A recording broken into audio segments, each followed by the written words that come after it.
5월 4일 오늘의 말씀은 잠언 2장 1절에서 15절입니다.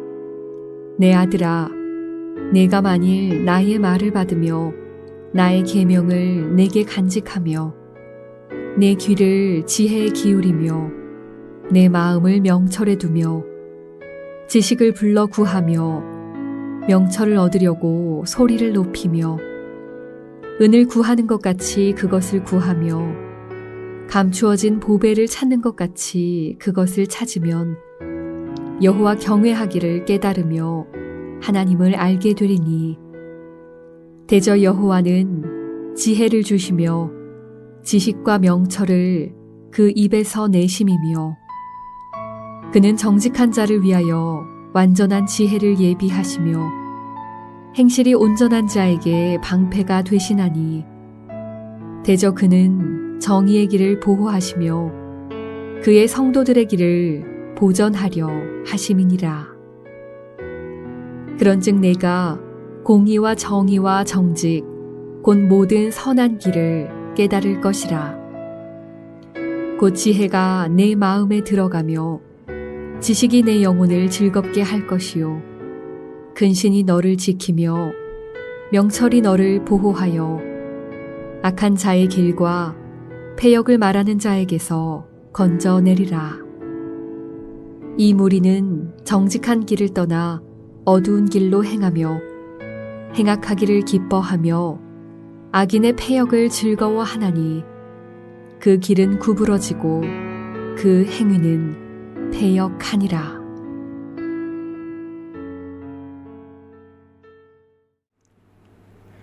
샬롬, 반갑습니다. 오늘은 순종하면 좋은 일이 있다라는 제목으로 함께 하나님의 말씀 나누겠습니다. 먼저 1절과 2절 말씀을 보면 내 아들아, 내가 만일 나의 말을 받으며 나의 계명을 내게 간직하며 이렇게 말씀하십니다. 여기서 내 아들 그랬는데 이건 문자적으로 보면 솔로몬이 그 아들에게 말하는 것이고 영적인 의미로 보면 하나님께서 그 아들 된 우리에게 하시는 말씀이다 하는 것입니다. 내 아들아, 내가 만일 나의 말을 잘 들으면 어떻게 되느냐? 5절 말씀에 보니까 여호와 경외하기를 깨달으며 하나님을 알게 되리니 그렇게 하면 너는 주님을 경외하는 길을 깨달을 것이고 하나님을 아는 지식을 터득하게 될 것이다. 이렇게 말씀하십니다. 이런 것을 볼 때 우리는 인생이 잘 되는 길, 또 인생이 행복한 길을 몰라서 못 가는 것이 아니라 알아도 안 가는 것이 문제이다 하는 것입니다. 그러니까 부모의 말을 들으면 부모의 말에 순종하면 그 순종을 통해서 하나님을 경외하는 길을 배우게 된다는 것입니다. 순종 속에 담겨 있는 좋은 것들, 얼마나 좋은 것들이 많이 담아 놓으셨는지 모릅니다. 사단은 순종을 아주 싸구려 취급하고 삼류, 안 좋은 것, 손해보는 것, 멍청한 것, 고리타분한 것 이런 식으로 만들어버린 것입니다.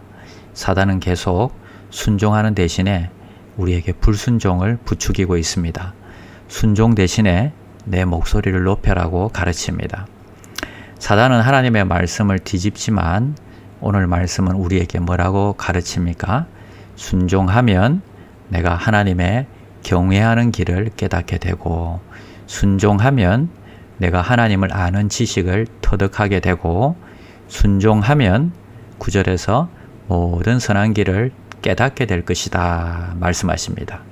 그러니까 이리로 가면 망하는 길, 저리로 가면 흥하는 길, 말씀을 순종할 때에 그게 보이는 것입니다.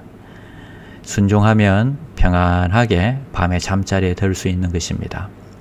성경 말씀에 남편에게 순종하라 그랬는데 남편에게 순종하면 조선시대 여인도 아니고 시대에 뒤처지는 것 같고 그렇게 보입니다. 그러나 여러분 그렇지 않습니다. 말씀대로 남편에게 순종할 때에 그 안에는 진정한 자유와 행복을 맛보는 그런 인생이 되는 것입니다. 오늘 우리가 부모님께 순종할 때도 똑같습니다. 우리가 부모님께 순종할 때 하나님이 그런 은혜들을 우리에게 주시는 것입니다. 10절과 11절에 보니까 곧 지혜가 내 마음에 들어가며 지식이 내 영혼을 즐겁게 할 것이요 근신이 너를 지키며 명철이 너를 보호하여. 여기에 나오는 지혜, 지식, 근신, 이 명철이라는 단어는 예수를 한번 넣어보시면 읽어보시면 딱 맞습니다. 곧 예수가 내 마음에 들어가며 예수가 내 영혼을 즐겁게 할 것이요 예수가 너를 지키며 예수가 너를 보호하여. 악한 자의 길과 패역을 말하는 자에게서 내가 너를 건져내리라 이렇게 말씀하십니다. 성경에 예수님에 관해 묘사할 때에 말씀이 육신이 되었다 그랬거든요. 오늘 그 말씀하신 예수님이 여러분의 가슴에, 저의 가슴에 들어가시는 놀라운 역사가 있기를 바랍니다. 그래서 지혜의 사람이 되고 지식의 사람이 되고 근신의 사람이 되고 명철의 사람이 되시기를 바랍니다. 예수 믿는 사람은요, 똑똑할 수밖에 없습니다. 왜냐하면 예수를 믿으면 내가 결정을 하는 게 아닙니다. 예수님이 결정을 합니다. 그러니까 지혜롭고 똑똑할 수밖에 없는 거죠. 저도 제 자신을 돌아보면 만약 내가 부모님께 순종을 안 했다면, 가정을 해보면 그때 내가 부모님의 말씀을 어기고 그 길을 갔었으면 또 일이 났을 수 있겠다 싶고 또 곁길로 갔을 수도 있고 인생이 엉망이 됐을 수도 있겠다 싶습니다. 얼마나 다행스러운지, 얼마나 잘한 일인지. 순종하지 않았다면 어떻게 됐을까, 천만다행이다는 생각이 듭니다. 곧 돌아오는 어버이날에는 부모님께 고마움을 표현하시기를 바랍니다. 작지만 용돈이라도 꼭 보내시기를 바랍니다. 우리가 하루가 멀다 하고 얼마나 이 사건, 사고가 많은 세상을 살고 있습니까?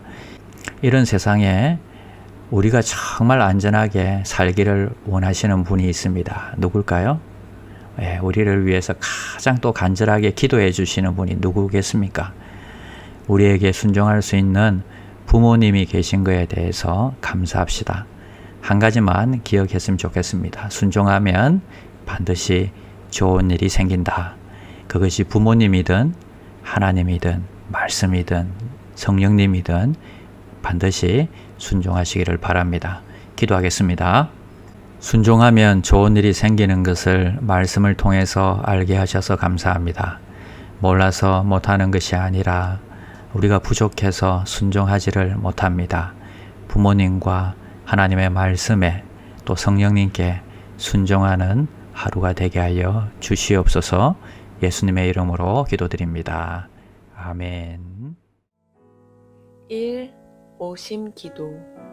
하루 5번 마음을 다해 드리는 기도. 나는 죽었습니다. 제가 주인이 아니고 예수님이 저의 주인이십니다. 예수님은 십자가에서 죽으시고 부활하셨습니다. 부활하신 예수님을 가슴으로 만나서 따라가며 간증합니다. 사랑하는 가족과 함께 영광스러운 승리를 노래합니다. 나는 죽었습니다. 제가 주인이 아니고 예수님이 저의 주인이십니다.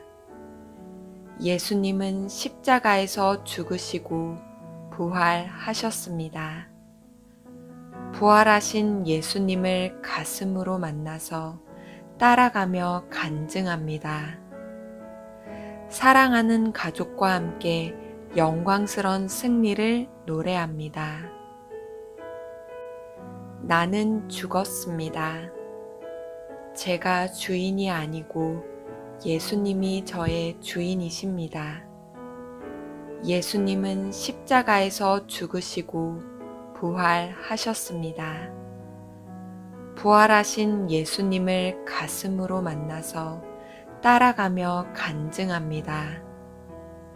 사랑하는 가족과 함께 영광스러운 승리를 노래합니다. 나는 죽었습니다. 제가 주인이 아니고 예수님이 저의 주인이십니다. 예수님은 십자가에서 죽으시고 부활하셨습니다. 부활하신 예수님을 가슴으로 만나서 따라가며 간증합니다. 사랑하는 가족과 함께 영광스런 승리를 노래합니다. 나는 죽었습니다. 제가 주인이 아니고 예수님이 저의 주인이십니다. 예수님은 십자가에서 죽으시고 부활하셨습니다. 부활하신 예수님을 가슴으로 만나서 따라가며 간증합니다. 사랑하는 가족과 함께 영광스런 승리를 노래합니다.